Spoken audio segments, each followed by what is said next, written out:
Hello everyone. आज हम जा रहे हैं सतपुड़ा के जंगलों में। इन जंगलों का रास्ता बहुत ही घुमावदार है। आपको शुरुआत में बहुत डर लगेगा, कोई भी नहीं है, बस हम जाते जा रहे हैं। हाउ लॉन्ग इज इट, देखिए बस घुसते जा रहे हैं और पता नहीं है कहाँ जा रहे हैं। आपको इसके लिए जीप हायर करनी पड़ती है। Hello everyone. और यहाँ पर बहुत इन जंगलों के बीच में देखिए कोई भी नहीं है आसपास, और डर लग रहा है कहीं से कोई निकल ना आए। तो हम जाने वाले थे। सबसे पहले ये पड़ा है बड़ा महादेव का मंदिर। बड़ा महादेव की गुफा के आगे स्वयं रक्षण करते हुए, ये देखिए बगल से ही जस्ट गुफा है, और गुफा के बाहर ये हनुमान जी की प्रतिमा। ऐसा लगता है जैसे गुफा के बाहर ये रक्षण दे रहे हैं। कहते हैं जब भस्मासुर से बचने के लिए महादेव इन सतपुड़ा के जंगलों में घुसे तो उन्होंने सबसे पहले इसी लंबी सी गुफा में विश्राम लिया और यहाँ पर काफ़ी सालों तक गुप्त रहकर तपस्या करी। इसीलिए इसे गुप्त महादेव का मंदिर कहते हैं। तो यहाँ है ये शिवलिंग, बहुत ही सकरी गुफा है ये। गुफा में अमूमन 2-3 लोग ही आ सकते हैं। 8 से 10 लोगों की एंट्री होती है एक बार। और लौटते टाइम हम आपको यहाँ से दिखाएंगे, बस टर्न करते हैं और लौटते हैं, दिखाएंगे कि गुफा कितनी लंबी है। तो ये देखिए यहाँ पर टेढ़ा होकर के निकलना पड़ रहा है। सकरी है काफ़ी। हमारे साथ जो हेल्दी लोग थे वो अंदर ही नहीं आए हैं, बाहर ही उन्होंने देख के मतलब बोल गए कि नहीं आना, और हम आए हैं इस तरीके से अभी बाहर। और यहाँ हमने एक शुरू कर दी है ट्रैकिंग। रास्ते में ये सीता पड़ाव मिला, समझ नहीं आया क्यों इसका नाम सीता गुफा का पड़ाव है। बंदरों का आतंक यहाँ पर बहुत है। इतने बंदर, आप जो सामान लाएंगे यहाँ पर उनका अटैक देखिए आप। छुपा के सामान रखना पड़ता है, आपकी पानी की बोतल, आपका खाना, एवरीथिंग उनकी नज़र रहती है। ये देखिए हमें ताड़ता हुआ आ रहा है। कुछ निगाह रहती है कि आपके पास खाने के लिए हो। अभी हमारे आगे कोई जा रहा था तो उसकी बाकायदा बैग की जिप खोल करके बंदरों ने खाने का सामान निकाल लिया। तो हमारे पास तो इन्हें कुछ नहीं मिला। रास्ते के नज़ारे, ओ माय गॉड, इतने अच्छे हैं कि यहाँ पर ये देखिए सब बिज़ी हैं रास्ते के इन नज़ारों को अपने अपने मोबाइल में कैप्चर करने के लिए। वो गाना याद आ जाता है मुझे इन नज़ारों को देख के कि मंजिल से बेहतर लगने लगे हैं ये रास्ते। और यहाँ पर ये प्रकृति के द्वारा बनाया गया स्वयं शिवलिंग।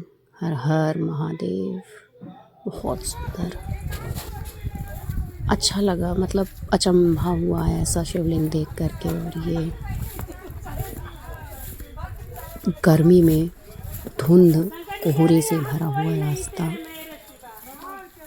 बहुत ही सुंदर लगती है ये जगह। एक हॉरर मूवी आई थी, उसमें भी पूरी शूटिंग ऐसी ही कोहरे वाली थी।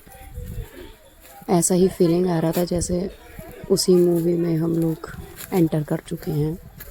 पूरे रास्ते इतने अद्भुत और इतने अच्छे नज़ारे देखने के लिए हम सब इन रास्तों पर चल रहे हैं, थक रहे हैं, बढ़ रहे हैं। ये रास्ते में जलपान करते हुए, यहाँ बंदर नहीं है इसीलिए हो पा रहा है, वरना हम लोग काफ़ी चढ़ाए हैं, बस मंदिर थोड़ी दूर रह गया है। अभी तक किसी ने कुछ नहीं खाया था, सब लुजुर मुजुर हो गए, सब लुजुर पुजुर हो गए। ये खाने वाला बैग एक लोगों से छीना है तब कहीं जाके खाना नसीब हुआ है। क्रोधी महिला ये बहुत है, ये देख रहे हैं। सुंदर क्रोधी नहीं होते, किसने कहा? चलिए हॉट टॉक तो चलती रहेंगी, आगे बढ़ते हैं हम फिर से इन खूबसूरत नज़ारों का लुत्फ़ लेते हुए। और ये सब, ये लड़की बहुत आगे चलती है, और ये आगे चलती है और पीछे वालों के लिए रास्ता बनाते हुए बताते हुए चलती है कि अब क्या आ रहा है। और ये बाकी लोग पीछे आते हुए ये देखिए सबसे आगे जा रही है और ये मुड़ के बताएगी बकायदा कि अब ये है, अब ये है, अभी ये दिखाई दे रहा है।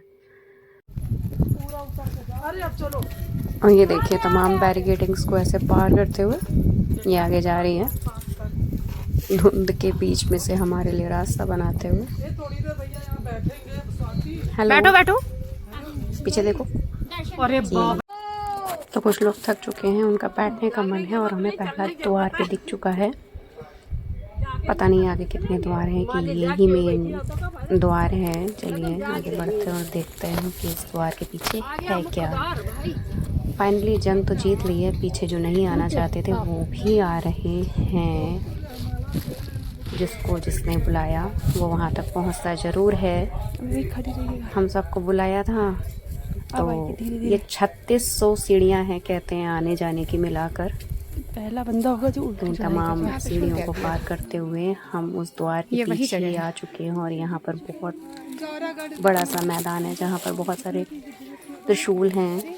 इतनी कहानी मैंने इसको सुनाई, इसने कहानी नहीं सुनी। यहाँ पर फूल वाला फूल बेचता है और इंस्ट्रक्शन देता है कि आप इन सबको बांध लीजिए वरना बंदर ले जाएगा। बंदरों का आतंक शुरू से लेकर अंत तक आपको देखने के लिए मिलेगा। और जय हो महादेव। कहानी कुछ ये कहती है कि जब महाकाल पर काल मंडराया तब उन्होंने सतपुड़ा की महारानी इन्हीं जंगलों में आकर के शरण ली। काल कैसे मंडराया? भस्मासुर ने जब कई दिनों तक तपस्या करी तब उन्होंने उनको अपना कंगन वरदान स्वरूप दिया शिव जी ने। वो हाथ वो जिसके ऊपर रख देता था वो भस्म हो जाता था। अब उसने सोचा क्यों ना ये शुरुआत शिव जी से ही करी जाए, तो वो शिव जी के पीछे दौड़ा और शिव जी दौड़े बचने के लिए। तो जो उन्होंने यहीं पर आ करके सतपुड़ा की रानियों में यहीं पर आ करके शिव जी ने शरण ली। तो सबसे पहले वो ये जो यहाँ पर पंचमणि कहते हैं, क्यों कहते हैं? 5 मंदिर हैं यहाँ पर। एक जगह उन्होंने जटा छोड़ी तो जटा शंकर हो गए। यहाँ पर उन्होंने त्रिशूल छोड़ा था, इसीलिए यहाँ पर त्रिशूल चढ़ाने की मान्यता है। हजारों और लाखों की संख्या में यहाँ ऊपर आपको त्रिशूल बंधे हुए दिखेंगे। इसके बाद यहाँ पर एक नाग द्वारा की पहाड़ी है, वहाँ पर उन्होंने अपना वासुकी नाग त्यागा था, जिसकी यात्रा केवल सावन के महीने में उसी एक महीने ही खुली जाती है। तो ऐसे करके यहाँ पर 5 मंदिर हैं। इन 5 मंदिरों के कारण ही इसको पंचमणि कहते हैं। है ये धार्मिक स्थान जिसको अब दर्शनीय और पर्यटन और हिल स्टेशन के नाम पर जोड़ दिया गया है। उसके बाद बड़ा महादेव की गुफा है एक, जहाँ पर विष्णु ने जब इस समस्या से ग्रसित भगवान शंकर जी को देखा तो वो यहाँ आए। उस गुफा में उन्होंने कहते हैं नृत्य किया। नृत्य करते करते भस्मासुर को इतना लीन कर दिया कि उसने अपना हाथ खुद ही अपने ऊपर रख दिया और इस तरीके से वो भस्म हुआ और उसका अंत हुआ। प्रेम से बोलो शिव शंकर भगवान की जय। तो चौरागढ़ में कहते हैं कि त्रिशूल का त्याग किया था, इसलिए यहाँ पर बहुत सारे त्रिशूल चढ़ते हैं। हर हर महादेव। और ये अब हम वहाँ से उतरने के बाद पहुँचे हैं बड़ा महादेव। बड़ा महादेव में ये प्रकृति का एक सुंदर सा झरना बहता हुआ, और ये जगह आपको ऐसा लगेगी जैसे उत्तराखंड में टपकेश्वर महादेव का मंदिर है। वे कुछ मैच करता हुआ बाहर की गुफा में एंटर करते ही आपको ये त्रिशूल नज़र आएंगे और ये मंदिर के ठीक सामने शिवलिंग है, उसका सब लोग दर्शन करेंगे। Till then bye bye, meet to next visit.